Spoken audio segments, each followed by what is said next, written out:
বরিশাল হালিমা খাতুন বালিকা মাধ্যমিক বিদ্যালয় নিয়ন্ত্রণ করছে একটি শক্তিশালী সিন্ডিকেট। কোচিং, বাণিজ্য থেকে শুরু করে সবকিছুই এই সিন্ডিকেটের হাতে। অভিযোগ আছে, কেউ তাদের বিরুদ্ধে কথা বললে হতে হয় চাকুরিচ্যুত বা মামলার শিকার। তবে আশীর্বাদ পুষ্টরা আছেন বহাল তবিয়তেই। হালিমা খাতুন বালিকা মাধ্যমিক বিদ্যালয়ের নানা অনিয়ম দুর্নীতি নিয়ে কাউসার হোসেনের 2 পর্বের ধারাবাহিকের শেষটি আজ। স্যান্ডেলিনা সো, রূপচর্চায় আভিজাত্য। বরিশাল হালিমা খাতুন বালিকা মাধ্যমিক বিদ্যালয়ের ছাত্রীদের পুঁজি করে গড়ে উঠেছে রমরমা কোচিং বাণিজ্য। আর এই বাণিজ্য নিয়ে বিরোধ আছে শিক্ষকদের মাঝে। শিক্ষকদের অভিযোগ, কোচিং থেকে উপার্জিত অর্থের একটি অংশ দিতে হয় ম্যানেজিং কমিটির সভাপতি ও প্রধান শিক্ষককে।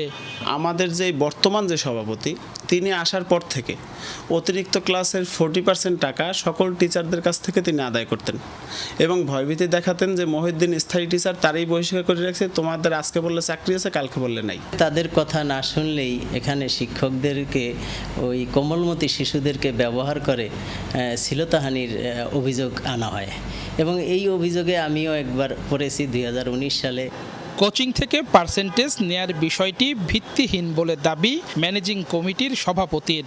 যারা বাইরে প্রাইভেট পড়ায় তাকে ডাকলাম, বলেছে কথা, ঘটনাটা একদম মিথ্যে কথা, যে আমাদের কাছে এভিডেন্স আছে, আপনি এভিডেন্স একটা ফটোকপি নিয়েছেন, দরকার হলে 30 জন না 35 জন টিচার লিখে দিয়েছে, আমরা তাদের কাছে কোনো পরিমাণ কোনো সময় টাকা দাবি করি না।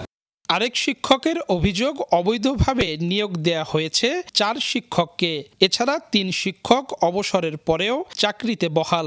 রওশনারা বেগম, অনিমেষ ঘোষ এবং শহীদুল ইসলাম সহ আরও মোট 4 জনকে এভাবে নিয়োগ দেওয়া হয়েছে যাদের কাগজপত্রই নেই।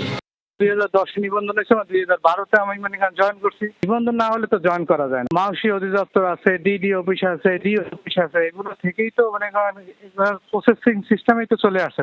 কর্মচারীদের সাথে অমানবিক আচরণেরও অভিযোগ আছে প্রধান শিক্ষকের বিরুদ্ধে। তবে অভিযোগের বিষয় এড়িয়ে প্রধান শিক্ষকের দাবি, বিদ্যালয়ে কোনো সিন্ডিকেট নেই। না, এটা সম্পূর্ণ মিথ্যা কথা। স্কুলে কোনো সিন্ডিকেট নেই, কোনো স্কুলে কোনো আলাদা কোনো টিচারদের গ্রুপিংও নাই। এটা তো একজন টিচার যখন বরখাস্ত হয় তখন সে স্বাভাবিকভাবেই তার পক্ষে কিছু কথা দাঁড় করাবে। জেলা শিক্ষা কর্মকর্তা বললেন, অভিযোগ পেলে নেওয়া হবে ব্যবস্থা। আমরা তদন্ত করব যে আসলে অভিযোগটা সত্য কিনা। অবৈধভাবে কেউ গ্রহণ করে থাকে তাহলে সেটা আমি পুনরুদ্ধারের জন্য প্রচলিত আইনে তার বিরুদ্ধে ব্যবস্থা নেব। অভিযোগ আছে, প্রতিপক্ষকে শায়েস্তা করতে শিক্ষার্থীদের হাতিয়ার হিসেবে ব্যবহার করেন বিদ্যালয়ের প্রভাবশালী মহলটি। কাউসার হোসেন, যমুনা নিউজ, বরিশাল।